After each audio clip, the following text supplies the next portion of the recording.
శరీరము శక్తివంతంగా తేజోవంతంగా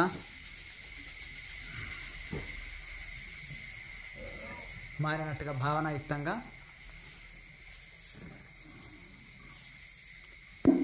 శరీరం అంతా మర్దన చేసుకోండి. మళ్ళీ 2 చేతుల్ని రాపిడి చేసి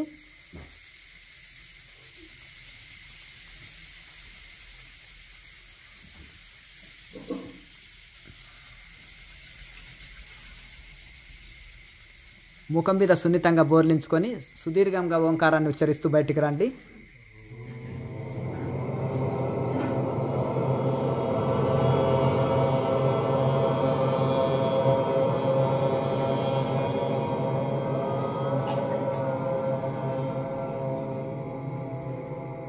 మరొకసారి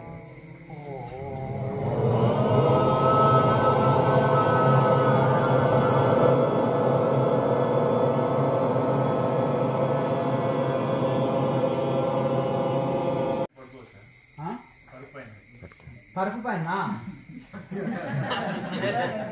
మరి మీ అదృష్టం అది పరుపు పైన పడుకోనికి భాగ్యం ఇచ్చాడు భగవంతుడు.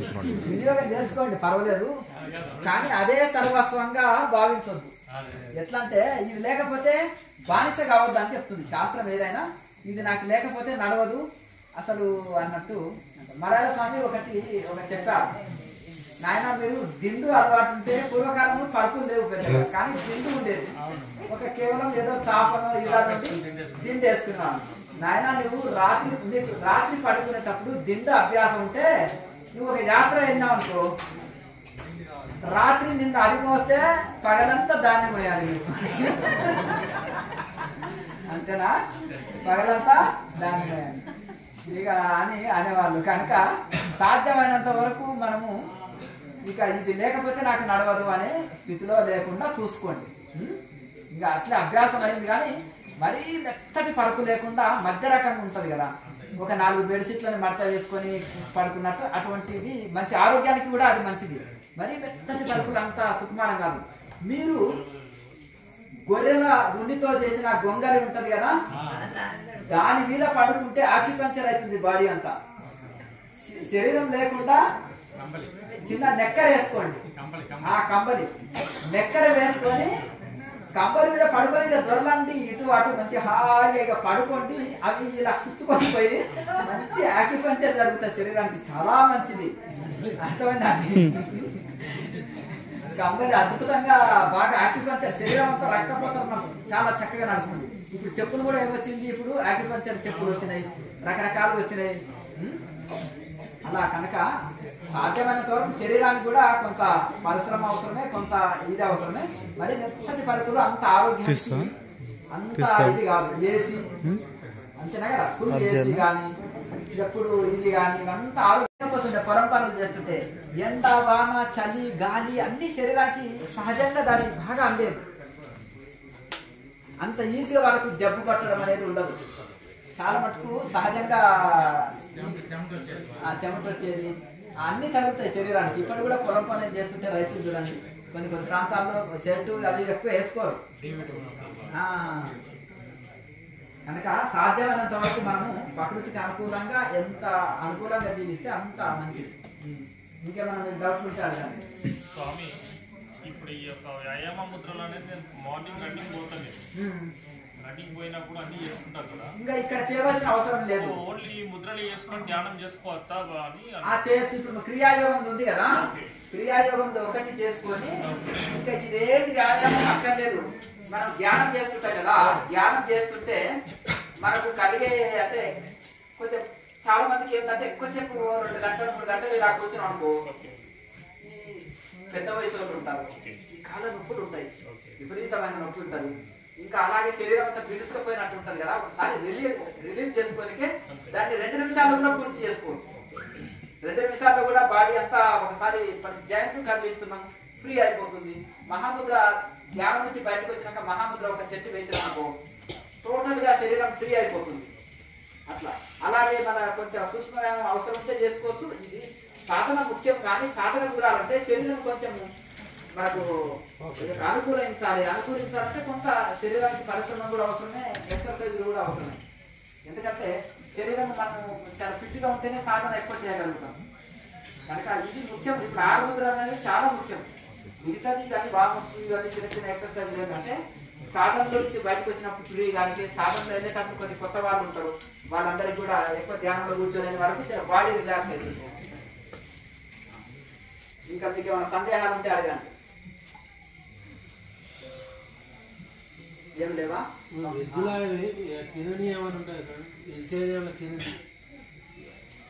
అంటే తినని కూరగాయలు ఏమైనా ఉన్నాయా? అయితే ఇక్కడ చూడండి, ఒక శరీర తత్వాన్ని బట్టి కొన్ని ఒంటికి పడతాయి. ఒకరు వంకాయ చాలా ఇష్టంగా తింటారు. అని వంకాయ నాకు ఒళ్ళు నొప్పులు అంటారు. కొంతమంది ఆలుగడ్డని బాగా తింటారు. కొంతమంది వాతం ఉన్నోళ్ళు కాళ్ళ నొప్పులు అంటారు. గోంగూర నాకు చాలా ఇష్టం అంటారు. కొంతమంది నాకు కళ్ళు నొప్పులు అంటే అంటారు. ఒక్కొక్క దాంట్లో ఒక గుణం ఉంటుంది. శరీర తత్వాన్ని బట్టి మనకు జబ్బు ఉందనుకో డాక్టర్ ఏం చేస్తాడు, ఆయుర్వేదంలో పథ్యం చెప్తారు. ఎక్కువ ఆయుర్వేదంలో ఇలా ఈ విధంగా మీరు ఇది తీసుకోకండి అని అంటారు. నిజంగా కూడా ఆయుర్వేదం ఎట్లా అంటే దానికి 50% పథ్యమే క్యూర్ చేస్తుంది. దానికి వ్యతిరేక భోజనం తీసుకోకూడదు, దానికి అనుకూలమైన భోజనం తీసుకోవాలంటారు. ఇప్పుడు ఏ మెడిసిన్ ఇచ్చినా కానీ షుగర్ పేషెంట్కి అయితే కొన్ని నియమాలు ఉంటాయి కదా. ఉప్పు కారం తినకండి, లేకపోతే తీపి పదార్థాలు తినకండి ఉంటాయి కదా. వాళ్ళు టేస్ట్ ఎక్కువ తీసుకోవాలి, ఉప్పు కారం తక్కువ తీసుకోవాలి. కొంచెం పుల్లటి పదార్థాలు వాళ్ళకి మంచి, వాళ్ళకి మంచి ఏదైనా సరే ఫ్రూట్స్ కానీ ఇవి కానీ. కనుక మన శరీర తత్వాన్ని బట్టి అది మనకు ఈ వంట బట్టి తీసుకోవాలి. శరీరానికి వ్యతిరేకమైన తీసుకోవాలి. ఇప్పుడు గ్యాస్ ట్రబుల్ ఉన్నోళ్ళు అనుకోండి, మామిడి పండు తినాలని కోరిక కలిగింది. ఒక పండు తీసుకుంటే ఏం కాదు, కానీ ఆ రోజు భోజనం చేయకుండా మొత్తం మామిడి పండుతోటే ఉండాలనుకొని 5 తినేసాడు ఆయన. కడుపు ఉబ్బరం అయిపోయి ఇక దాని వాళ్ళ భగవంతుడికి తెలుస్తుంది వాళ్ళకి. అర్థమైందా? ఇది తినాలని కోరిక వదిలించలేదు, కానీ అది మాత్రము శరీరానికి పడతలేదు. మరి ఏం చేద్దాం చెప్పండి? చూస్తూ పోతుండాలి. వెల్లిపాయ ఉల్లిపాయ ఏంటంటే మసాలా వస్తువు. అది ఇప్పుడు ఉల్లిపాయ చూడడానికి ఏమైనా సువాసనలు ఉంటుంది దానిలో ఏమన్నా, అది కళ్ళు మండుతాయి. అది చాలా కొంచెం మసాలా వస్తువు. అలాగే నోరు దుర్వాసన వస్తుంది. అది అంతేనా కదా?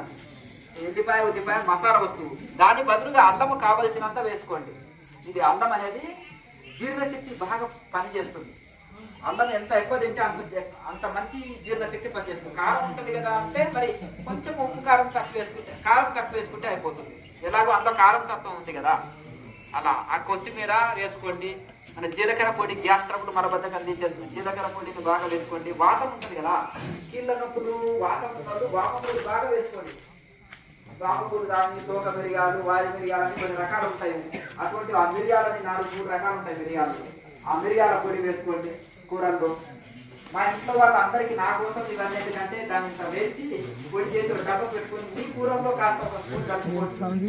ఇవన్నీ కూడా శ్రీకృష్ణంలో పొడి కానీ ఇది కానీ ఆ విధంగా మనకు సాధ్యమైనంత వరకు శరీర తత్వాన్ని బట్టి భోజనము తీసుకోవాలి. వాత శరీరంలో ఉన్న వాళ్ళేమో వేడి వస్తువులు తీసుకోవాలి, వేడి కలిగించేది. వేడి శరీరం కలిగిన వాళ్ళు వాత గుణాన్ని కలిగించే పదార్థాలు తీసుకుంటే ఏం కాదు. వ్యతిరేకమైనవి తీసుకోవద్దు. వేడి విపరీతమైన వేడి చేసే పదార్థాలు తీసుకుంటే కష్టం అసలు. స్వామి, ఉద్యోగ ధర్మం కానీ విద్యార్థులు కానీ ఉదయం నుంచి సాయంత్రం వరకు వాళ్ళ డ్యూటీ వాళ్ళు చేయాల్సిందే. కానీ ఒక రకమైన ఇంటర్నల్గా ఫీలింగ్ ఏముంటుందంటే మనమంతా దీనికోసం అంటే మన కోసం వేస్ట్ చేస్తున్నామేమో, భగవద్ధ్యానంలో ఉండలేకపోతున్నాం ఆ టైం అంతా అన్నట్టు. అంటే దాదాపు 10 గంటలకు పైన పోతుంది. ఆ టైంలో మీరు ఏం సజెస్ట్ చేస్తారు? ఎలా చేస్తే మంచిది అంటారు? అయితే మనకు ఉన్న సమయాన్ని మెల్లగా పొదుపు చేసుకోవాలి. ఉన్న సమయాన్ని అందుకనే స్టార్టింగ్లో మీరు ప్రారంభంలో ధ్యానం ప్రారంభంలో ఉదయం 1 గంట సాయంత్రం 1 గంట ప్లాన్ చేసుకోండి. ఎవరికైనా కానీ సూర్య ఉదయం తర్వాతనే డ్యూటీలు ఉంటాయి. సూర్య ఉదయానికి కంటే ముందు మనకి డ్యూటీలు ఉండవు. అలాగే సూర్య అస్తమయం తర్వాత కూడా ఏ డ్యూటీలు ఉండవు. సూర్య అస్తమయానికి అంటే ముందే ఉంటాయి. ఏ జాబ్ కానీ గవర్నమెంట్ జాబ్ ఏది ఉన్నా కానీ మనకు టైం ప్రకారంగా ఉంటుంది ఏదైనా. అలాగే మనకు ఇప్పుడు జంతువులు కూడా చూడండి, సూర్య ఉదయం తర్వాతనే భోజనానికి వెళ్తాయి, మళ్ళీ సూర్య అస్తమయానికి ముందు గూడు చేరుకుంటాయి. అంటే గృహస్థులు అనే వాళ్ళు ఈ జంతువులని పక్షులని ఆదర్శం తీసుకోవాలి. సాయంత్రం వరకు బయటికి వెళ్ళి డ్యూటీ చూసుకొని సాయంత్రానికి ఇల్లు చేరుకోవాలి. అప్పుడు ఏం చేయాలి? మనము సూర్య ఉదయానికి ముందే లేచి సాధనను ముగించుకోవాలి. మళ్ళీ సూర్య అస్తమయం తర్వాత ఇల్లు చేరుకుంటాం కదా, అక్కడ అప్పుడు మళ్ళీ సాధన చేసుకోవాలి. ఉదయం గంట సాయంత్రం గంట ప్లాన్ చేసుకోండి. ఇక మీకు సెలవు దినం ఉందనుకోండి, ఆ రోజంతా ధ్యానం చేయడానికి ప్లాన్ చేసుకోండి. ఇలా 24 hours 10 గంటలు ఎవరు కూర్చోలేరు. అప్పుడు ఏం చేయాలంటే ఒక 3 hours 2 hours మీ శరీరం సహకరించినంత కూర్చొని మళ్ళీ 1 hour గ్యాప్ ఇచ్చి మళ్ళీ అప్పుడు మళ్ళీ 2 hours కూర్చోండి, మళ్ళీ 1 hour గ్యాప్ ఇచ్చి మళ్ళీ ఇట్లా 2 hours కూర్చోవచ్చు. ఆ రోజంతా అట్లా. అప్పుడు రోజంతా చేయాలంటే ఏం చేయాలి? మీ శరీరం తేలిక ఉండాలంటే ద్రవాహారం, లిక్విడ్ ఫుడ్ బెస్ట్. లిక్విడ్ ఆహారం తీసుకున్నప్పుడు ఏం గ్యాప్ అవసరం లేదు, నాన్ స్టాప్గా సాధన చేసుకోవచ్చు. పాలు, జ్యూసు, కూరగాయ జ్యూస్ కానీ, ఫ్రూట్ జ్యూస్ కానీ, పాలు కానీ, జావ కానీ ఇటువంటివి తీసుకోవచ్చు ఆ రోజంతా. అలా ఇక భోజనమైన ఒక పూట తీసుకోవచ్చు అంతే. కాకపోతే ఉదయం సాయంత్రము లిక్విడ్ ఫుడ్ కానీ, లేదంటే ఫ్రూట్స్ కానీ, లేదంటే మొలకలు కానీ, ఏదో అంటే ఏదైనా పళ్ళు కానీ తీసుకొని ఒక మధ్యాహ్నం ఒక పూట తీసుకున్నా ఏం పర్వాలేదు. మీ శరీరాన్ని చూసి వెళ్తున్నారు. ఇది బలవంతంగా ఆహారాన్ని తగ్గించండి, లేకపోతే గోట్లు బిగించండి అని చెప్పండి. మితాహారం అంటే ఏంటిదంటే మితాహారం తీసుకోవాలి. శరీరము బాగా బద్ధకంగా సోమర్థనం పెరిగింది అనుకో, ఒక ముద్ద భోజనం తగ్గియాలి. నీరసం వచ్చిందనుకో, ఒక ముద్ద భోజనము పెంచండి. మన శరీరం మనకు చెప్తుంది, ఇతరుల కంటే మన శరీరమే మనకు చెప్తుంది. కనుక ఆ విధంగా దాన్ని చూస్తూ పోతున్నారు. అంటే భగవద్గీతలో ఒక శ్లోకం చెప్పారు, అంటే ఏమి తిననప్పుడు ఇంద్రియాలు శుష్కించి, ఇప్పుడు బక్క చిక్కిన గుర్రం బాగా పరిగెత్తుతుందా? ఎత్తది కదా, చెప్పినట్టు తింటుంది, అది ఉంటుంది. అది బాగా బలమైన గుర్రం మీద సవాల్ చేయాలంటే మన శక్తి పరుడు అయి ఉండాలి, కళ్యాణ్ బలమైనది ఉండాలి, మనిషి కూడా చాలా దాన్ని కంట్రోల్ చేసే శక్తి కలిగి ఉండాలి.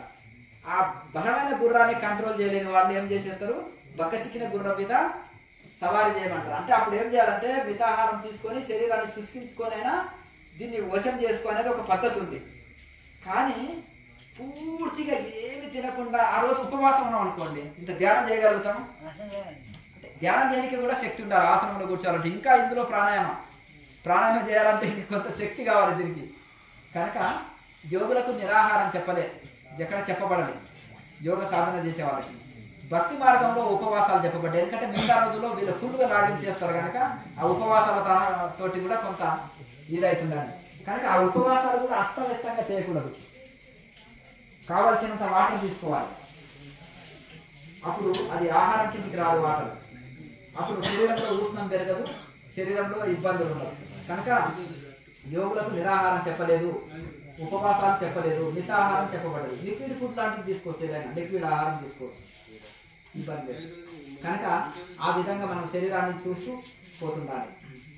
కాకపోతే మనం ఏమి తినకుండా కొన్ని రోజులు ఉంటే పేషెంట్ లాగా బెడ్ మీద పడుకొని ఉండొచ్చు. మరి దానివల్ల ఏం బెనిఫిట్? సాధన చేయము, ఏం లేవు. మళ్ళీ బాగా లాగించేసి మనకు మళ్ళీ మనసు అన్నీ కావాలంటారు, అంతేనా కదా? పేషెంట్ ఏమైనా కొడతారా? మంచి మంచి లడ్లు మిఠాయిలు తీసుకురండి, ఇంకేదైనా మంచి పని పోవాలి నన్ను ఎందుకు డిస్టర్బ్ చేస్తాం, పడుకొని అంటారు. మత్తుగా పడుకోనికనే ఇష్టపడతారు, అంతే కదా? అట్లా మనం కూడా పూర్తిగా ఏం తినకుండా ఉంటే పేషెంట్ లాగా ఉండొచ్చు, కానీ దానివల్ల సాధన చేయలేము, లాభం లేదు. కనుక శరీరానికి కొంత శక్తి అవసరమే సాధన కోసం. మితాహారం అంటే పొట్టని సగ భాగం చేసి 4 భాగాలు చేస్తే సగ భాగం భోజనం చేయాలి, పావు భాగం నీటి కోసము, పావు భాగం శ్వాస కోసం ఖాళీ వదిలిపెట్టాలి. దీన్ని మితాహారం అంటారు. తేలిక ఆహారం చాలా మంచిది. దోసకాయ, కీర దోసకాయ, సొరకాయ, ఇవన్నీ బీరకాయ, ఇవి త్వరగా జీర్ణమయ్యే పదార్థాలు. అలాగే ఆకుకూరలు ఏవైనా త్వరగా జీర్ణమయ్యేది, రక్తాన్ని శుద్ధి చేస్తాయి. మలబద్ధక సమస్య ఉంటుంది. నేను చెప్పిన కూరగాయలు కానీ ఆకుకూరలు ఏది మలబద్ధక సమస్య ఉండవు. ఆకుకూరలు అన్నట్టు ఒక పాత్రలో ఇచ్చేయండి, ఆ పాత్రను ఒకసారి కింద పోయండి, ఇంత కూడా ఆకుకూర మిగలదు. అందులో అర్థం కదా, అంత క్లీన్ అవుతుంది. మన పేరు కూడా అంత క్లీన్ చేస్తాయి, రక్త శుద్ధిగా జరుగుతుంది. అలాగే గ్యాస్ ట్రబుల్, మలబద్ధక సమస్య ఉంటుంది. ఏ రకమైన ఆకుకూరలైనా బాగా తీసుకోవాలి, త్వరగా జీర్ణం అయితే. కూరగాయలైనా త్వరగా జీర్ణం అయ్యేది తీసుకోవాలి. మంచి అల్లం ఎక్కువ వేసుకోండి, జీలకర్ర ఎక్కువ వేసుకోండి, వాతం ఉంటే వాము వేసుకోండి, వేడి ఉంటే జీలకర్ర ఇటువంటి ఎక్కువ వేసుకోండి. కొత్తిమీర బాగా వేయండి, సువాసనలు వస్తాయి, జీర్ణశక్తి పెరుగుతుంది.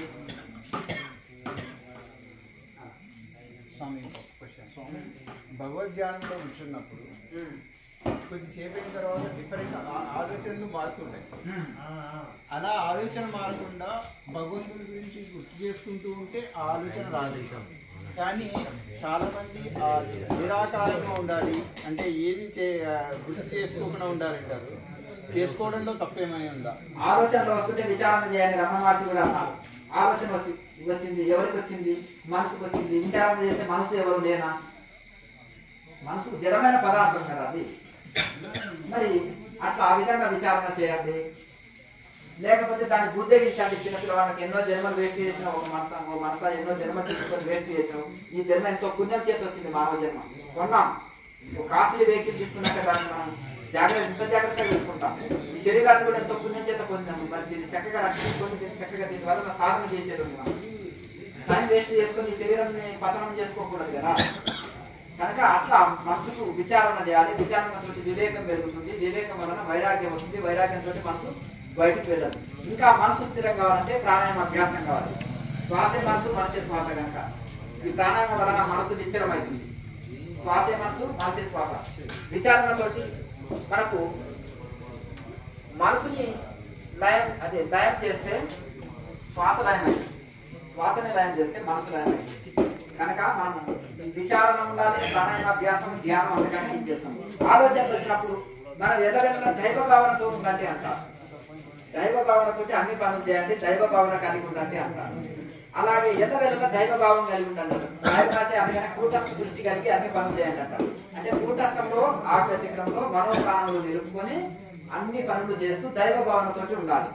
అక్కడ మనోప్రాణులు నిలిచినప్పుడు మనసు ప్రసన్నంగా ఉంటుంది. అక్కడ మనోప్రాణులు నిలపకపోతే శ్వాస చంచల స్థితిలో ఉంటుంది. కూటస్థంలో నిలిపితే స్థిర స్థితిలో ఉంటుంది. ఆ స్థిర స్థితిలో మన వలన ఏ కార్యం జరిగినా శుభకార్యమే. ఇప్పుడు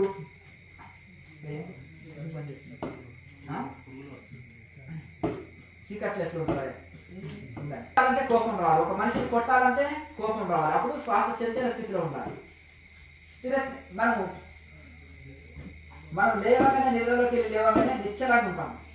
ఎంత ప్రసన్నంగా ఉంటాం. రాత్రి పూట ఒక మనిషి ప్రశాంత స్థితిలో నిద్రపోతుంటారు. ఎందుకు? శ్వాస నెమ్మది నడుస్తుంటుంది. అందుకని శ్వాసని స్థిరం చేసుకోండి అంటారు లాయర్ మాసి. అందుకనే కూటస్థ దృష్టి కలిగి ఉండాలి. కూటస్థంలో మనోప్రాణులు నిలుపుకొని ఉండాలి. అది ఎట్లా అభ్యాసం అండి అంటే, ఒకవేళ ఒక పల్లెంలో ఒక భరతనాట్యం చేసేటాక ఒక పల్లెంలో నిలబడుతుంది. నెత్తి మీద ఒక కలశం పెట్టుకుంటుంది. కలశం మీద జ్యోతి నానా భంగిమలతో నాట్యం చేసినా కానీ ఆమె దృష్టి అంతా ఎక్కడ ఉంటుంది? జ్యోతి మీద. కలశంలో ఉండే జ్యోతి కింద పడకుండా బ్యాలెన్స్డ్గా ఆమె అన్ని భంగిమలను నాట్యం చేస్తుంది. అలాగే మనం అన్ని పనులు చేస్తున్నా ఎక్కడ ఉండాలి? మన దృష్టి కూటస్థ దృష్టి కలిగి ఉండాలి. బ్రహ్మ భావనతోటి సమస్త కార్యాలు చేయాలి. ఇదే పొలం పనిలో పోతాం కదా మేము. ప్రదర్శనం పని చేస్తాము. రెండు మాటలు చేయని గడవుతుంది. ఒక్కసారి చేయని సరే, ఒక పూట తిరిగితే ఒక పూట చేసుకోండి. వీలైనప్పుడు మీరు అనుకూలాన్ని బట్టి పొలం పని కూడా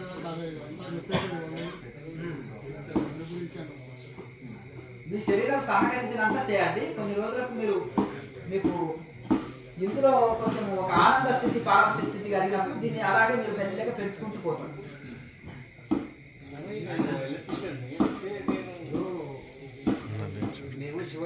నేను రోజు ఈ సాధనలో చేస్తూ ఉన్నాను. అంటే నేను మీ దగ్గరకు వచ్చి ఒక 1 month అవుతుంది. అంతకుముందు చేస్తూ ఉన్నాను ఏదేదో సాధనలు.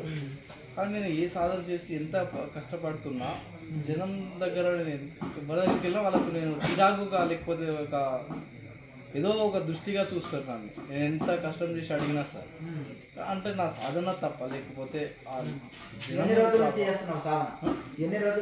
నేను ఒక 2 years అయిపోయింది. 2 years 3 years అయిపోయింది. ఇక్కడ మీ దగ్గరకు వచ్చి 1 month అయింది. 1 month అయింది.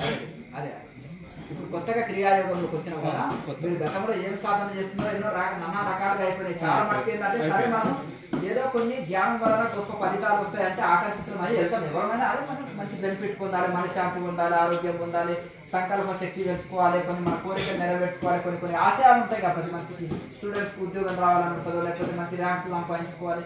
ఇంకా కొంతమంది ఇక్కడికి ఉంటాయి కదండి, వ్యాపారం డెవలప్ చేసుకోవాలి. దీని వలన సంకల్ప శక్తి పెరుగుతుంది అని ఇక్కడ అక్కడ కొన్ని మాటలు విని ధ్యానానికి ఆకర్షితులైపోతుంది. కానీ ఆకర్షితులైపోయినప్పుడు అది చెప్పే మెడిటేషన్ ఎటువంటిది, అది రైట్ మెడిటేషనా కాదా అనేది దాన్ని ఇది చేయాలి. ఇప్పుడు క్రియాయోగంలోకి మొన్ననే వచ్చింది కదా, రెగ్యులర్ గా సాధన చేయండి. చేసినప్పుడు ఒక డ్యూటీ అనేది ఒక పనిని దేవుడు లాగా భావించాలి.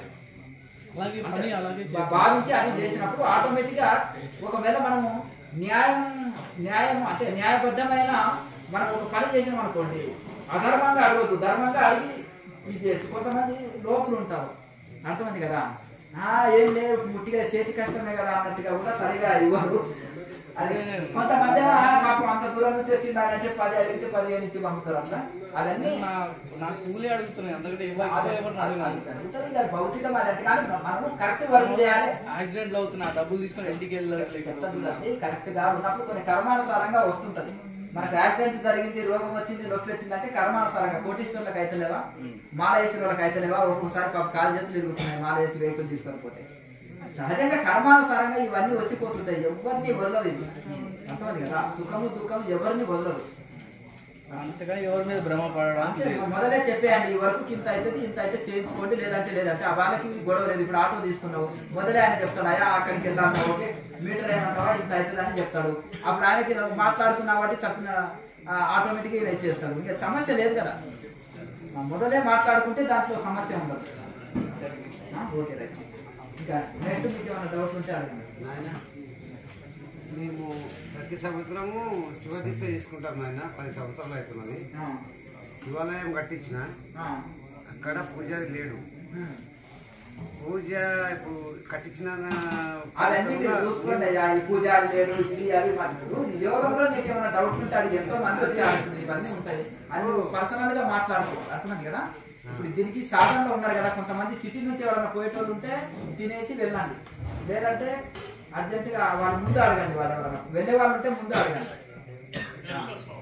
వెళ్తున్నారా భోజనం చేసి వెళ్ళండి. అందరికి వేడివేడిగా ఇప్పుడే చేశారు వాళ్ళు, భోజనాలు కూరలు ఉన్నాయి, భోజనం చేసి వెళ్ళండి. మంచిదండి. సరే ఇక్కడ పైకి పెట్టాలి. వస్తాం మళ్ళీ సమయం కుదిరితే కంపల్సరీ. చాలా సంతోషం. బాబాజీ దైవాలు, బాబాజీ దైవాలు. సంతోషం. భోజనం చేసి వెళ్ళండి. లేట్ అయింది కదా మళ్ళీ ఇంకా అయితే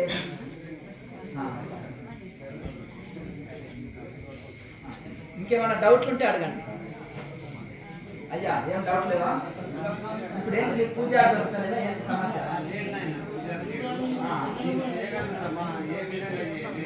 చదవచ్చా?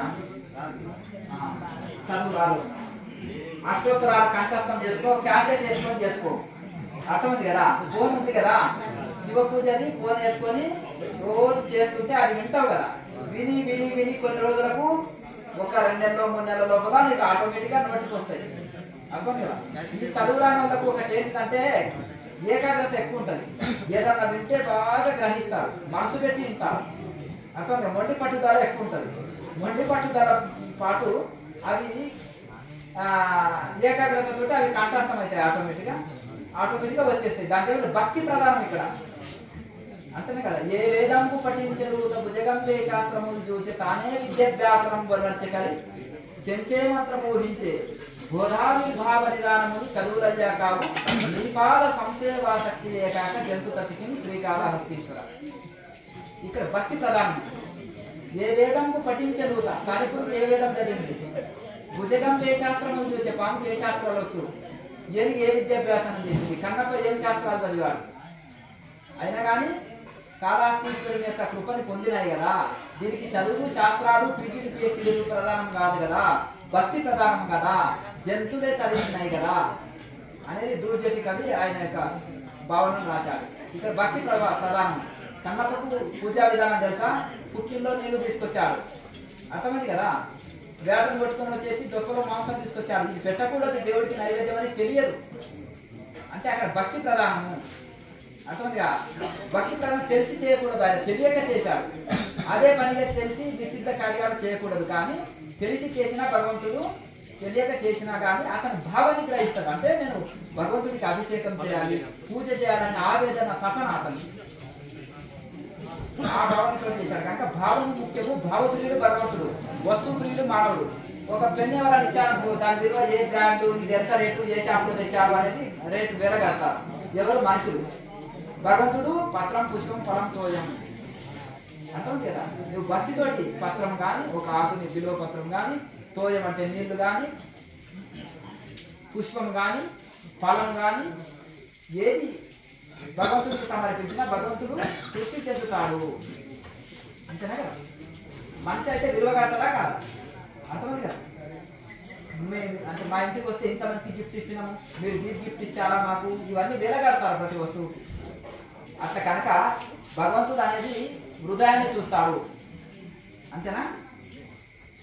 వస్తువు విలువ చూడడు, భావప్రియుడు భగవంతుడు. నీ భావాన్ని గ్రహిస్తాడు, నీవే భావంతో ఇస్తున్నావు. అర్థం కదా.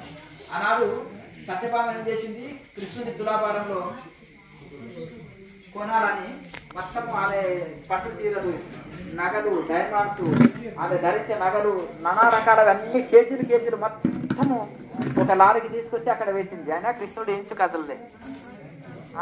రుక్మిణీదేవి తులసి దళంతో, స్వామిని నియమించి నేను కొనగలను అని ఒక తులసి దళంతో ఆయన కృష్ణుని ఆటోమేటిక్ గా ఈ తులసి దళం కింద ఉన్నది ఆయన పైకి వెళ్ళిపోయారు.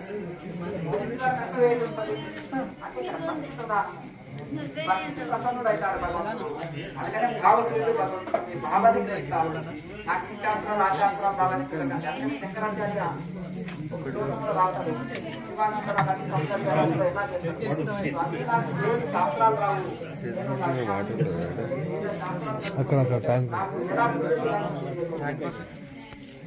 నాకు ఉండేదట నిత్యమైన పరిస్థితుల్లో నాకే పాట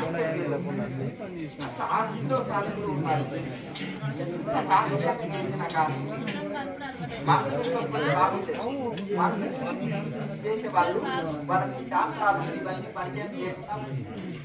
భగవంతుని యొక్క మనసు నిలుపు చేస్తే ఆ పూజకు భగవంతుడు ప్రసన్నుడైతాడు. ఇది ఎన్నో కథల్లో ఎన్నో నిదర్శనాలు.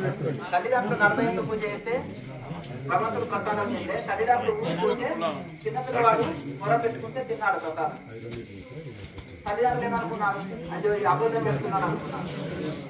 కానీ అది సత్యం. భగవంతుడు మనసారా అంటే మనం భావప్రియుడు భగవంతుడు కనుక మనం మనస్ఫూర్తిగా ప్రార్థన చేస్తే అది ఫలిస్తుంది అంటారు. సంకల్పాలు ఫలిస్తాయి అంటారు. అందులో దైవ కృప కలుగుతుంది. అందరు ఫోన్ చేసుకొని ఉండండి. తెల్లవారుజామున 4 గంటలకు మళ్ళీ బెల్లు గడుపు కొడతారు. మళ్ళీ 4 గంటలకు క్లాస్ రండి. ఇప్పుడు నీకు వేసుకోవాలని కోరిక ఉందా? నేనైతే ఏం వేసుకోలేదు. నా దగ్గర ఏం లేవు. అర్థమైంది కదా. నీకు ఇష్టం అనిపిస్తే వేసుకో. అప్పుడు మహాముద్ర వదిలేసి మామూలుగా క్రియేట్ చేసి ధ్యానం చేసుకోండి.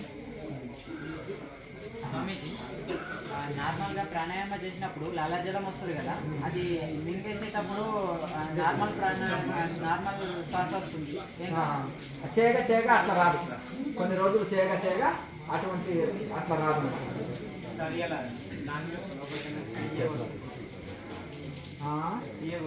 వస్తుంది మరి. నాలుక చిన్న నాలుకని తగిలినప్పుడు ఒక మధురమైన ద్రవం వస్తుంది, లాలాజలం. అది చాలా మధురంగా ఉంటుంది.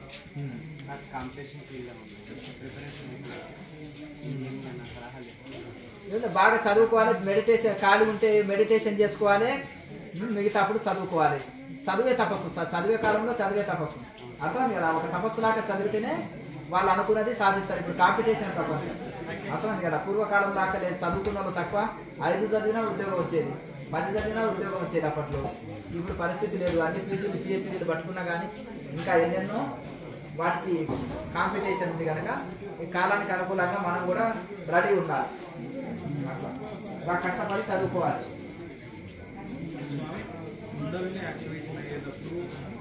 శరీరంలో కలిగే అనుభవాలు మొత్తం నేను చెప్తే మరి మీరేం చెప్పినట్టు క్వశ్చన్ నాకేసినట్టుంది మీరు.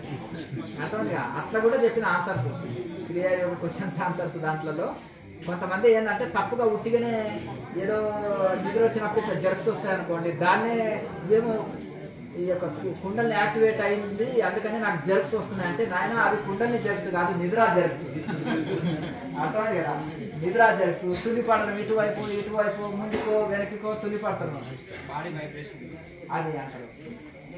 ఇటువైపు అటువైపు ఇది అవుతుంటాయి. చాలా శరీరం తేలిక అవుతుంటుంది.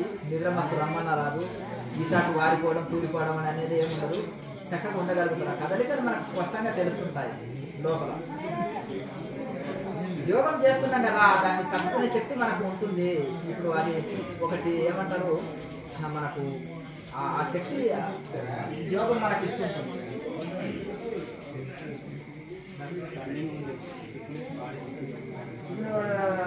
స్పీడ్ బ్రేక్ అప్పుడు హ్యాండిల్ విడిచేసి కింద పడతావా? ఎంత దగ్గర పట్టుకోవాలో తెలియదా? స్పీడ్ బ్రేక్ అప్పుడు హ్యాండిల్ దగ్గర పట్టుకోవాలి, లేకపోతే బ్రేక్లు ఎంతలో నొక్కాలి, ఎంతలకు బ్రేక్ వేస్తే ఎంతలో ఆగుతుంది, ప్రతి కదలిక ఉంటుందా ఉండదా? ఇప్పుడు గుర్తలు వచ్చినప్పుడు అంటారు కొత్త ఇచ్చుతా అంటారు హ్యాండిల్, అంతేనా కదా? ఇక్కడ దగ్గర పట్టుకోవాలి, దగ్గర పట్టుకుంటారు, లేదంటే బండి కొత్తగా నడిపేవాడు దగ్గర పట్టుకుంటారు, లేదంటే ఇలా ఇలా ఇలా హ్యాండిల్ లూజ్గా పట్టుకుంటే ఇలా ఇలా అవుతుంది. కానీ కొత్త వాడికి ఇది కానీ ప్రతి కదలిక పర్ఫెక్ట్ డ్రైవర్ బైక్ నడిపినప్పుడు అన్నీ తెలుస్తుంది కదండి, అంతేనా కదా? ఎట్లా అనేది ప్రతి కదలిక తెలుస్తుంది. అంటే అందులో కూడా ఇట్లా ఈ యొక్క డ్రైవర్కి బండిని ఎంత చక్కగా డ్రైవ్ చేయగలుగుతున్నాడో అట్లా సాధనలో కూడా అతనికి శరీరం అన్నీ అవన్నీ తట్టుకునే శక్తి ఉంటుంది. దానికి ఏమి శక్తి ఖర్చు కాదు, దానికి ఇదేం కాదు. ఈ ముద్రల వలన ప్రాణాయామం వలన ఇవన్నీ దీని వలన ఆటోమేటిక్గా అది యాక్టివేట్ అయినప్పుడు ఏమి సాధకుడికి ఇబ్బంది కలిగించదు, ఏమి కాదు. ఆ కదలికను ప్రతి ఒక్కటి తెలుస్తుంది, శరీరం తేలిక ఉంటుంది, మనసులో ఉత్సాహం ఉంటుంది, సాధన చక్కగా కుదురుతుంది. అన్ని రకాలుగా మనకు అన్ని అవయవాలు బాగా పనిచేస్తాయి. శరీరంలో నిరోధ స్థితి వస్తుంది. గ్యాస్ ట్రబుల్, మలబద్ధకం, ఇది అది ఇటువంటి సమస్యలు ఉండవు. కాలం నొప్పులు ఇది అది అనేది తగ్గిపోతుంటాయి, తేలిక అయిపోతుంది, వెయిట్ లాస్ అవుతారు, మనిషి అగ్నిమయం అవుతుంది, శరీరం జఠరాగ్ని బాగా పనిచేస్తుంది. దీనికి వ్యతిరేకంగా తమో గుణము, నిద్రమత్తు వచ్చి శరీరం స్థూలకాయం రావడము, అలాగే నిద్రమత్తు రావడం, ఆవలింతలు రావడం, ఏ పని చేయబుద్ధి అయితే లేదంటే నేను ఇంటికాడ తిని పడుకోవాలనిపిస్తుంది అంటే ఇది తమో గుణం అంటారు. అర్థమైంది కదా? బాధ్యత రాహిత్యంగా ఉండడు, ఇంకా కర్తవ్య పనులు బాగా జ్ఞాపక శక్తి పెరుగుతుంది, కర్తవ్య పనులు ఇంకా చక్కగా చేయగలుగుతారు. దాని వ్యతిరేక స్థితిలో తమో గుణంలో ఉన్నామంటే రాగు మెడిటేషన్ చేయడం వలన తమో గుణం పెరిగిపోయి సోమరతనం వస్తుంది. రైట్ మెడిటేషన్ చేయడం వలన కర్తవ్య కర్మని చక్కగా చేస్తాడు, సాధన చక్కగా చేస్తాడు, కర్తవ్య కర్మని చక్కగా చేస్తాడు. సోహం పరుడు అతను, సోమరి కాదు. సోమరికి సోహం పరుడు ఒకలాగానే కనిపిస్తాడు. నాకు ఏం చేయబుద్ధి అవ్వట్లేదండి, మరి తినబుద్ధి అవ్వట్లేదని ఊరుకో, మరి తిండికాడ మాత్రం ఫస్ట్ ఉంటాడు. అర్థమైంది కదా? అట్లా కాకుండా అది సోమరితనం అంటారు. కనుక సోమరికి సోహం పరుడు, సోహం పరుడికి కొద్దిపాటి తేడా ఉంటుంది, అది తెలుసుకోగలగాలి. సోమరితనం అది సోహం పరత్వమా, సోమరులకు ఎచ్చటం మోసం లేదు అంటాడు మలయాళ స్వామి. సోహం పరులకు ఎక్కడైనా మోసం. శివుడు కైలాసం పోతే శివుడు ఏడు, వైకుంఠం పోతే విష్ణుడు ఏడు, సత్యలోకం పోతే బ్రహ్మ ఏడు. కష్టించి శ్రమించి సాధన చేసే వాళ్ళకే కరకల అమలకం లాగా ఉంటుంది. అరచేతిలో ఉసిరికాయలాక అది మనకు మోసం మన చేతిలో ఉంటుంది. అంటే ఇంత సంవత్సరం నారాయణ మేము శ్వాస మీద చేయాలంటే నేల మీద చేస్తాం. కాకపోతే అందులో కొంత బీపీ ఉండే 50% కంట్రోల్ అయింది. ఇప్పుడు ఈ క్రియ యోగ ద్వారా పూర్తిగా కంట్రోల్ చేస్తాం. మరి ఇక్కడ ఎందుకు వచ్చినావు? మరి ఈ క్రియ యోగ చేద్దామని వచ్చినాం. మళ్ళీ ఇంకేదాన్ని ఇంకొక ఆయన చెప్తారు, అది వస్తారు మామూలుగా ఉంటుంది. ఆ దాంట్లో జనరల్ 1 డేలోనే నన్ను యాక్టివేట్ చేసి పంపుతానంటాడు. అట్లయితే గంట దూరం చేస్తారు సార్, కాళేశ్వరం చర్చ చాలా ఇప్పుడు సెంటర్స్ అంటున్నా చాలా ఒక ఆయన ఏం చేసేస్తాడు, మన చక్రాల మిషన్ అంట్లు కూడా వచ్చినాయి ఇప్పుడు. అర్థం చక్రాలు యాక్టివేట్ చేస్తాను, ఇది నమ్ముతున్నారా? అది ఏం పోలేదా? మరి ఎంత తీసుకుంటాను చక్రాలు యాక్టివేట్ కోసం? మిషన్లు ఉన్నాయన్నా? ఓహో అతనా, చాలా మంచిదే. మరి ఎందుకు ఊరికే సాధన నీకు ఎందుకు ధ్యానం చేస్తున్నావు? ఆ చక్రాలు పెట్టుకుని యాక్టివేట్ చేసుకుంటే అయిపోయాడు. ఊరికే ఎందుకు ఊరికే అంతేనా కదా? ఆయన ధ్యానం చేస్తారా మళ్ళా? మరి ఆ ధ్యానం అందరికేమో చక్రాలు యాక్టివేట్ చేస్తారా, ఆయన మాత్రం ధ్యానం చేస్తారా? మరి అది ఆ చక్రాల మీద అది పెట్టుకొని యాక్టివేట్ చేసుకోవచ్చు కదా. మరి ధ్యానం ఎందుకు చేయాలి? ఒక ఆయన అన్నాడంట, నా ఆఖరికి ఇంత అన్నం పెట్టండి, మీ ఆఖరికి మాత్రం మూలిక ఇస్తే ఆకలి లేకుండా చేస్తుంది. మీరు నాకు అన్నం ఎందుకు చెప్తున్నారంటే నేను మూలిక ఇస్తున్నా కదా, నా మూలికే బదులు అన్నం పెట్టండి. ఎంత జనాలకు ఏమనుకుంటుందంటే, అయ్యో ఇదేమి చిత్రము, ఆకలి లేని మూలికనా, చాలా విచిత్రంగా ఉంటుంది. మనం ఆకలి లేకుండా తింటాం ఈ మూలిక, ఆకలి సమయంలో ఆకలి లేకుండా తింటాము అని అది తీసుకుంటున్నారంట అందరూ. ఒక్కరికి కూడా ఆలోచన వస్తలేదు. ఏమయ్యా మీరు సాధువు గారు ఇల్లు తిరిగి అమ్మ ఇంత అన్నం పెట్టండి, మీ ఆకలికి మూలిక ఇస్తా, నా ఆకలికి అన్నం పెట్టండి అని ఎందుకు అంటున్నారు? అది మీరే ఆ మూలిక తిని మీ ఆకలి లేకుండా చేసుకోవచ్చు కదా, అంత శక్తి ఆ మూలికలో ఉంటే అని అడగొచ్చు కదా. అదేం చిత్రము, అయ్యో ఆకలి లేకుండా ఉంటుందా, అదేదో తీసుకుందాం, మనం ఇంత అన్నమే కదా ఆయన అడిగేది, మనకు మూలికే తీసుకుందాం అంటున్నారు. అంటే ఇట్లా ఇక్కడ ప్రశ్న వస్తలేదు. నాయన మీరు ఎందుకు ధ్యానం చేస్తున్నారు? ఊరికే ధ్యానం ఎందుకు ప్రచారం చేస్తున్నారు ఊరు తిరిగి.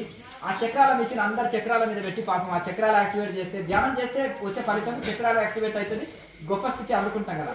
చక్రాలు యాక్టివేట్ అయినాయి అంటే ఉత్తమ శిఖరాలు అందుకున్నట్టు, అంతేనా కదా, అంతేనా? మరి ఆ చక్రాలని అందరికి ఓపిక ఉండదు, కొంతమంది పేషెంట్ ఉంటాడు వాళ్ళు చేయలేరు, ఇంకోరు ఉంటారు కదా. అందరికి టోటల్గా ఆ చక్రాలని ఆ మిషన్ పెట్టేసి చక్రాలు యాక్టివేట్ చేసుకోరాదా, ఈ ధ్యానం ఎందుకు ప్రచారం చేస్తున్నావు, అది ఆ పెద్ద పెద్ద నిర్మాణాలు ఎందుకు కట్టుకోవాలి, ఊరికే ఇదేదో ఫ్రీగా లేదా 10 రూపాయలు డబ్బులనే ఇచ్చేస్తారు, అంతేనా కదా. మరి నీవు కూడా ఊరికి ఎందుకు ధ్యానంలో కూర్చుంటున్నావు, ఆ చక్రాల మిషన్ తోటి యాక్టివేట్ చేసుకుని హాయి ఉండగా ఎంటర్టైన్మెంట్ పొందక మళ్ళీ ఎందుకు నాయన ఇవన్నీ నీకు అని ప్రశ్నిస్తే దానికి ఏం జవాబు చెప్తారు?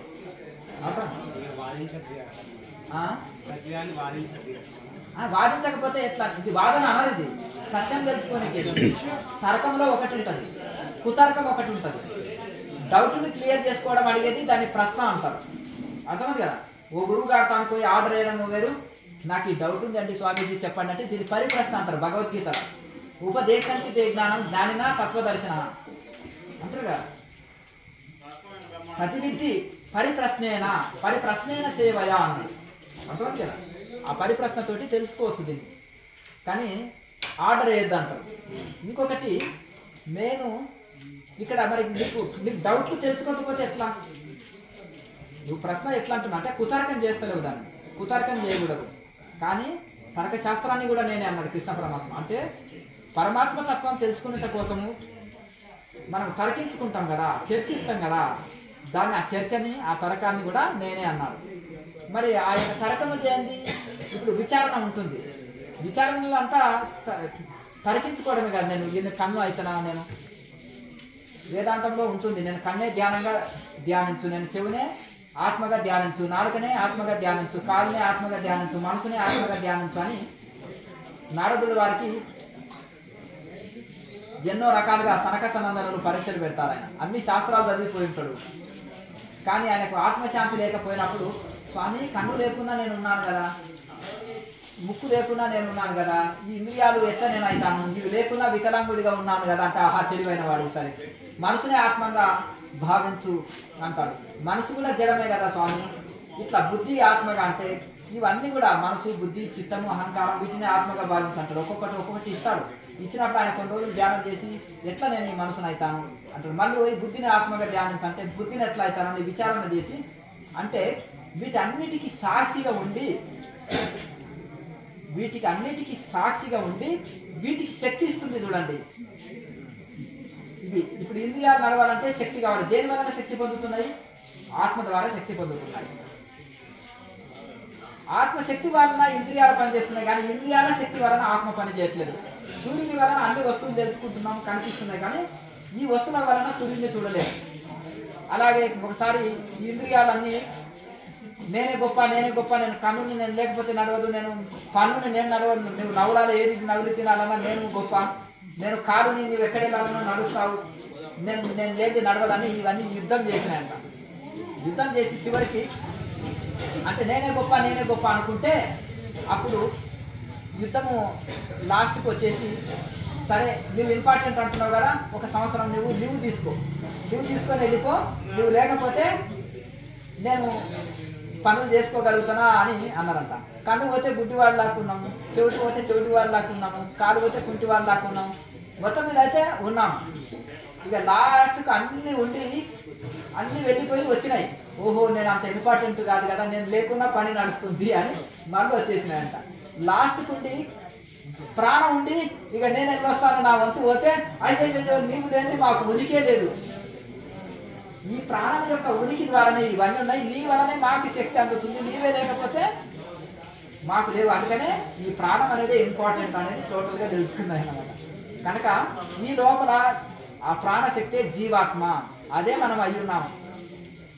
కనుక మనము ఏది ఆత్మగా భావించాలి అంటే ఇప్పుడు ఇంద్రియాలు కాదు, ఆ యొక్క ప్రాణశక్తిని, అదే జీవాత్మ. కనుక మనము మరి ఈ జడమైన శరీరం కాదు అని తెలుసుకుంటాం. దానివల్ల అంటే దీనివల్ల ఎట్లా వస్తుంది? విచారణ. ఈ విచారణ వలన మనము అడిగి తెలుసుకోవచ్చు, చర్చించవచ్చు, దీని గురించి విచారణ చేయొచ్చు. ఇవన్నీ లేకపోతే ఏది చెప్తే అది బుద్ధిగా నిజ అవుతావా? ఏదైనా ఒక వస్తువు ఇచ్చింది అనుకో, షాప్లోకి వెళ్ళినాక ఇదే బ్రాండెడ్ అన్నాం అనుకో, నమ్మేస్తావా?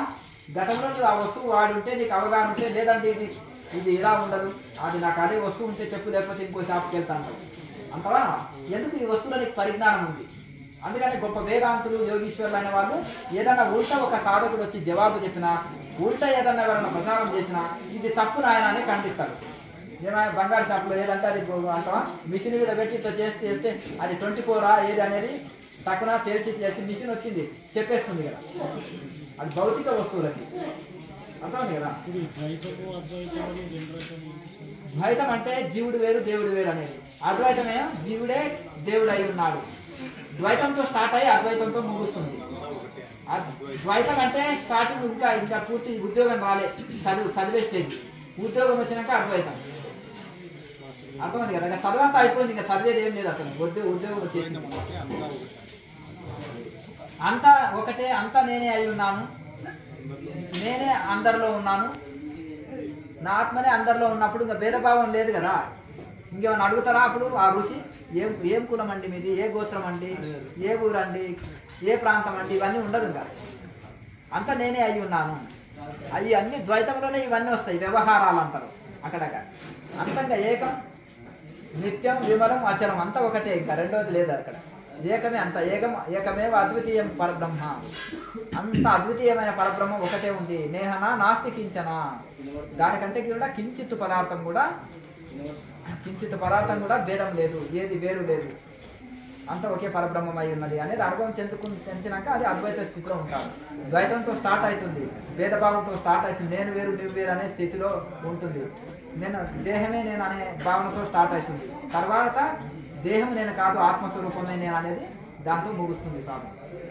సమీజీ, ప్రాణాయామ సరిగ్గా చేస్తున్నావా లేదా అని తెలుసుకున్నాను. శ్వాస సరిగ్గా తెలుసుకున్నావా? ఆగి తీసుకోకూడదు, దీర్ఘంగా తీసుకోవాలి, ఏకదాటిగా తీసుకోవాలి. ఎక్కువసేపు తీసుకోగలిగితే పర్ఫెక్ట్ చేస్తున్నామని. ఇంకా చిన్నగా చేస్తున్నామంటే చిన్నపిల్లవాడు ఏబీని వంకర దిద్దుతాడు, ఆయన తర్వాత దిద్దగా చక్కగా దిద్దుతాడు, 4 రోజులకు ఏబీ రాయగలుగుతాడు. మీరు దాని గురించి ఏమి ఇది కావచ్చు. హఠయోగం అస్తవ్యస్తంగా చేస్తే సైడ్ ఎఫెక్ట్లు ఇబ్బంది అవుతుంది. క్రియాయోగంలో అట్లేం లేదు. మీరు ప్రాణాయామ వచ్చి రాకుండా మెల్లమెల్ల చేసేటప్పుడు ఎవరు ఏ పని మొదటి రోజు పర్ఫెక్ట్ చేయరు. చేయగా అదే సెట్ అయిపోతుంది. ఒక 1 మంత్లో మీరు దీర్ఘ శ్వాసక్రియలు చేయగలుగుతారు, ఎక్కువసేపు తీసుకోగలుగుతారు, ఎక్కువసేపు వదలగలుగుతారు, పర్ఫెక్ట్ చేయగలుగుతారు. అది అప్పుడు మీకు ఒక ఆనంద స్థితి కలుగుతుంది. ఒక పైపులోకి మనం గాలిని ఉడితే ఎంత పైపులో సౌండ్ ఎంత ఫ్రీగా నడుస్తుందో అలా మీ శ్వాస బ్రీతింగ్ లెవెల్స్ అట్లా ఉంటాయి. అంటే ఇప్పుడు వాళ్ళకి ఏం పని లేదు, అది కొయ్యడం తీయడం అంతే. భస్త్రిక ప్రాణాయామ రెగ్యులర్ చేయండి సరిపోతుంది. కొంతమంది ముక్కులో సైనస్ ప్రాబ్లం వల్ల, డస్ట్ ఎలర్జీ వలన, సిటీల్లో ఉండే పొల్యూషన్ వలన ఏం చేస్తా అంటే ఈ ముక్కులో ఆ ముక్కులో కొంచెం ఏంటంటే కొవ్వు పెరిగిపోవడము, లేకపోతే సైనస్ ప్రాబ్లం వస్తుంటుంది. ఇంకా కొంతమందికి ఏంటంటే కొంచెం జలుబు వలన, సర్ది వలన అందరికీ 2 ముక్కులో సమానంగా ఆడవు. దాని వలన మనం త్రికటకము అంటారు. త్రికటకముల పొడిని మనం కషాయం కాచుకొని తాగడం వలన ఈ యొక్క చాలా మటుకు ఈ యొక్క సైనస్ ప్రాబ్లం కానీ, ఇంకా దగ్గు, సర్ది, జలుబు, కఫము ఇటువంటి పోయి బాగుంటుంది. అలాగే భస్త్రిక ప్రాణాయామం అనేది ఒక 5 నిమిషాలు చేసి తర్వాత క్లియర్ చేసుకుంటే 2 ముక్కులు స్లాప్ అయితే క్లీన్ అవుతాయి. ఆ ముక్కులో పెరిగిన కొవ్వు భాగం కానీ, గడ్డలు లాంటివి కానీ ఈ భస్త్రిక ప్రాణాయామం తోటి క్లీన్ అయిపోతుంది. సైనస్ ప్రాబ్లం పోతుంది, కఫం పోతుంది, అన్ని పోతుంది. తర్వాత ఈ క్రియా ప్రాణాయామం చేసి మెడిటేషన్ చేసి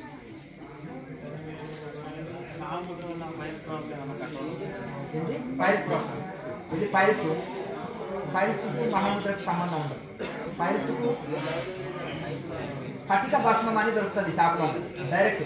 ఆ పటిక భస్మాన్ని తెచ్చుకొని ఒక అరటి పండును కోసి అందులో ఒక స్పూన్ పోయండి. లేకపోతే ఇంకా అరటి పండు అది మన పటిక భస్మము 1 స్పూను, తేనె ఒక 2 స్పూన్లు, 1 స్పూన్ కలిపి అది అరటి పండుని కట్ చేసి అందులో పోసి అరటి పండుని మళ్ళీ ఇలా ఇది పెట్టేసి దాన్ని తినేసేయండి. అట్లా ఒక 5-6 రోజులు తినేస్తే మీకు ఎటువంటి పైపు ఉన్నా వెళ్ళిపోతుంది.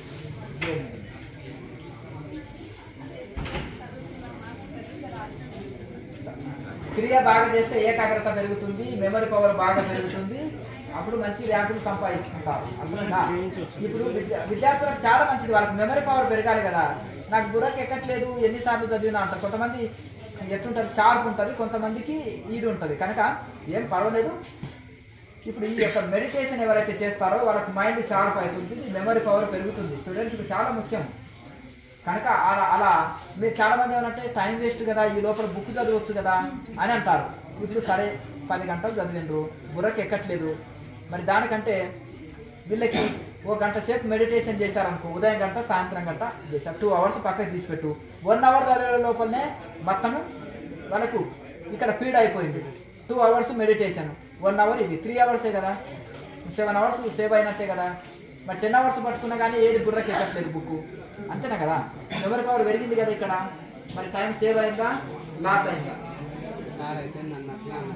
దానివల్ల ఇంకోటి హెల్త్ పరంగా కూడా వాళ్ళు చాలా షార్ప్గా ఉంటారు, యాక్టివ్గా ఉంటారు, చాలా మంచి సెల్స్ అన్ని బాగా పనిచేస్తుంటాయి, అన్ని చాలా ఆరోగ్య సమస్యలు కూడా ఉండవు అట్లా. కనుక ఈ యొక్క విద్యార్థులకి మంచి ఏకాగ్రత కలిగిస్తుంటుంది. తప్పకుండా విద్యార్థులు మరి చిన్న పిల్లలు అయితే చేయలేరు, కానీ ఒక కనీసము ఒక 8, 9, 10 సంవత్సరాల నుంచి చేయొచ్చు, క్రియ చేయొచ్చు. అంతకంటే చిన్నపిల్లలు గ్రహించలేరు.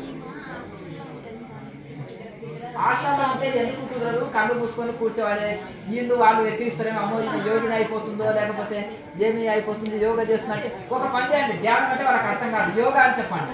ఎందుకంటే మెమరీ పవర్ పెరుగుతుంది, అలాగే తర్వాత హెల్త్ ఇష్యూస్ ఉండవు, చాలా మంచిది. మీరు కూడా చేస్తే మంచిది, నాకు బెనిఫిట్ కనిపిస్తుంది, మీరు కూడా ట్రై చేయండి అని అట్లా ఒక మాట చెప్పేసి వదలాలి. యోగా అంటే అందరికీ ఇప్పుడు అవగాహన కలిగింది, అర్థమైంది కదా. ఇంకెవరైనా 4 రోజులు కామెంట్ చేసినా వదిలిపెట్టాలి, అర్థమైంది కదా. చిన్నపిల్లలు ఏమో అంటారు కదా, కొన్ని అంటారు కదా, కొన్ని అంటారు, అవి వదిలేసేయాలి, దాని గురించి పెద్ద పట్టించుకోవద్దు. ఇక్కడ పర్ఫార్మెన్స్ మంచిగా అందరు లేవక ముందే కూర్చోవాలి, అందరు లేట్ అయి లేస్తారు కదా హాస్టల్స్లలో, మీరు అంతకంటే ముందే మీ సాధన గురించుకోవాలి. అందరు లేచినప్పుడు బుక్ పట్టుకొని కూర్చోవాలి, అర్థమైంది కదా.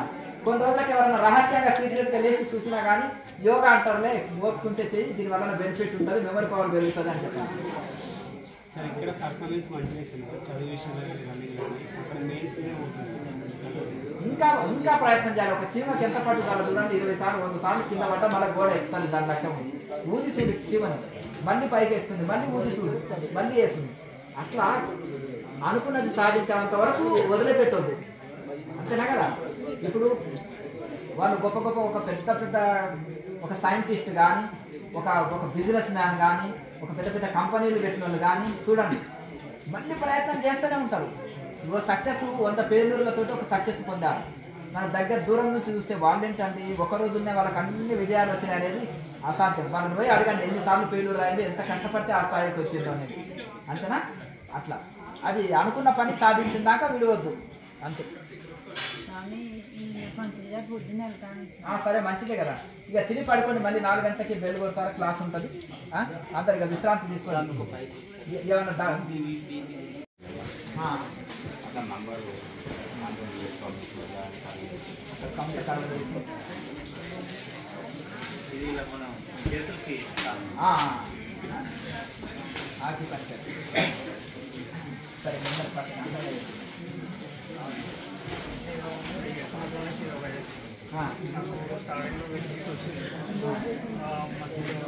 ఏ యోగాలు చేస్తున్నారో ఏం చేస్తున్నారో అవన్నీ పక్కకి పెట్టేసి క్రియాయోగం చేస్తున్నారు.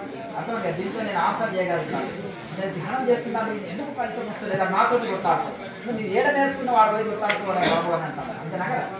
అక్కడ తెలియదు, నిద్రపోతున్నావా, గోడకాన్ని కూర్చుంటున్నావా, ఆహార నియమాలు పాటిస్తున్నావా తెలియదు.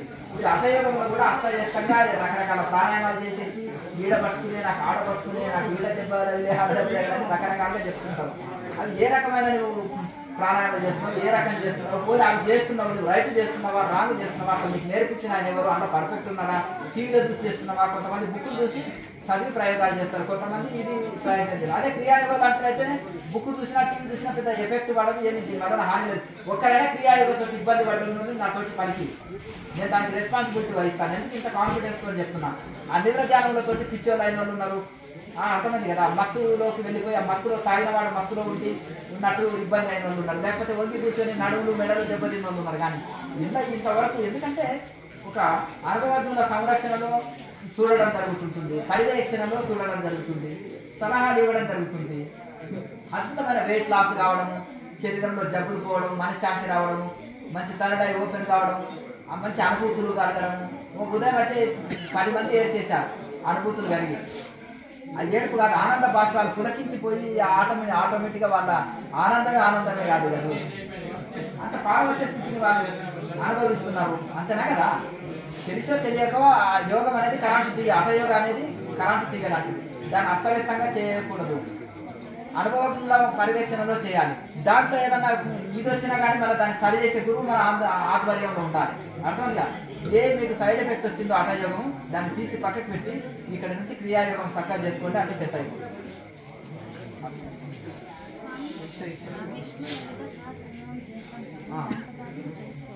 చేసుకోవచ్చు.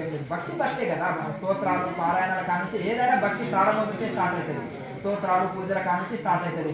క్రియలో మీరు ముందుకు వెళ్తున్నప్పుడు ఇవన్నీ ఆటోమేటిక్గా తగ్గుతాయి. రామకృష్ణ పరమహంస ఆటోమేటిక్గా అత్యున్నత శిఖరాలు అందుకున్నప్పుడు పూజలు ఆటోమేటిక్గా ఆయన మానివేయడం జరిగింది, వేరే పూజారిని పెట్టడం జరిగింది. ఇప్పుడు మీరు క్లాస్ చేశారా ఇక్కడ, దీన్నే దీక్ష అంటారు. ది అంటే ఇవ్వడం, దీక్ష అర్థమైంది కదా. ఇక్కడ ఏదైనా ఒక గురుతానికి పోతే ఆసనాలు ఇవన్నీ యోగా నేర్పొచ్చు, ఇంకో గురుతానికి పోతే చెవులో మంత్రోపదేశం చేయొచ్చు, ఇంకో గురుతానికి పోతే ధ్యానం నేర్పొచ్చు, ఇంకో గురుతానికి పోతే వేదాంత ఉపన్యాసం చెప్పొచ్చు. విచారణ అంటారు చాలా మంది. కొన్ని సాంప్రదాయాల్లో విచారణతోటి మీకు మాయ వదులుతుంది, సంసారం వదులుతుంది, మోహం వదులుతుంది, అజ్ఞానం వదులుతుంది అంటారు. కనుక అవన్నీ వదలాలంటే అది విచారణ చేయాలి, ఎక్కువ ఇంపార్టెన్స్. వేదాంతులు విచారణకు చాలా ఇంపార్టెన్స్ ఇస్తారు. విచారణ ముఖ్యమే, కానీ ఓన్లీ విచారణ అంటే అన్నదానం అంటే ఆకలిపోదు. విచారణకు సాధన తోడు కావాలి. విచారణ అనేది వేదాంతం అనేది థియరీ, యోగం అనేది ప్రాక్టికల్. ఈ రెండు కలిసినప్పుడే, అందుకని విచారణ ధ్యానం అంటున్నారు.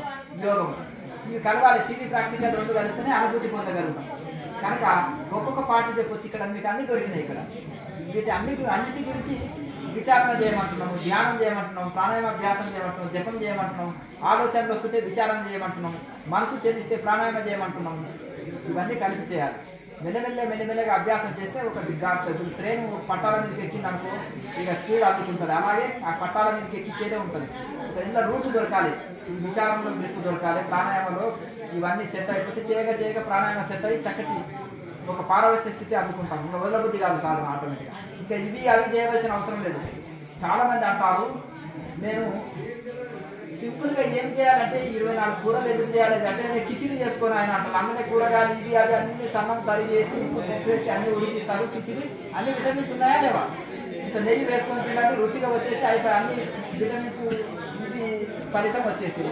మరి అలాగే ఇక్కడ మరి ఆ అన్ని కూరగాయల ఫలితం నేను పొందాలనంటే కిచిడి చేసినట్టుగా, కిచిడి తీసుకున్నట్టుగా మీరు అలాగే మీరు అన్నిటి ఫలితం ఇంట్లో వచ్చేది.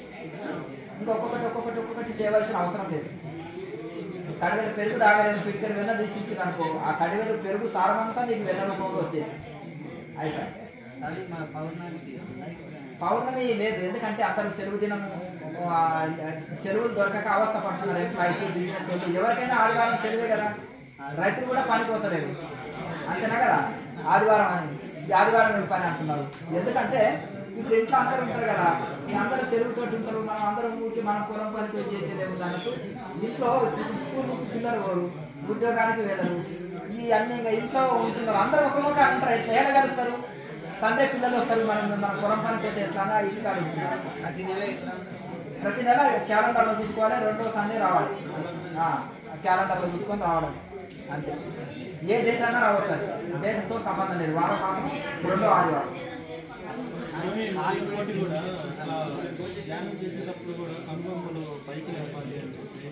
ఏం అవసరం లేదు, కళ్ళు మూసుకొని చేయాలి, చక్కటి ధ్యానం కుదురుతుంది. అంటే కళ్ళు లాగే నీరు వచ్చే మనకి వేడి ఉన్నప్పుడు విపరీతమైన వేడి వస్తుంది. కళ్ళు పైకి ఎక్కినప్పుడు ఊసుకొని వస్తుంది ఎక్కువ. కళ్ళు మూసుకొని కాన్సన్ట్రేషన్ థర్డ్ మూసుకొని చేయాలి.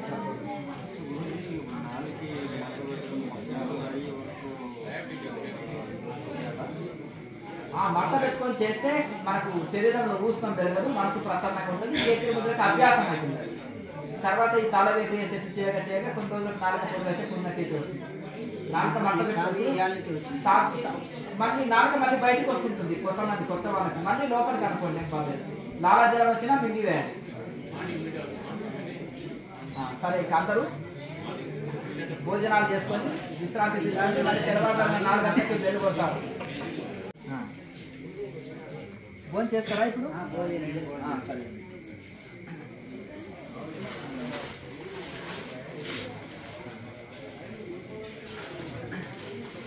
ఫోన్ చేస్తారా? చేశారా? మళ్ళీ 2 చేతుల్ని బాగా రాపిడి చేయండి.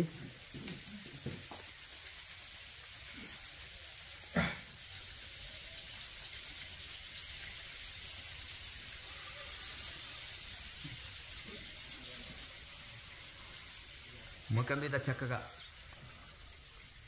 లైట్గా బోర్లించుంచి సుదీర్ఘమైన శ్వాసను తీసుకొచ్చి ఆజ్ఞ చక్రం నిలుపుకొని సుదీర్ఘంగా ఓంకారాన్ని ఉచ్చరిస్తూ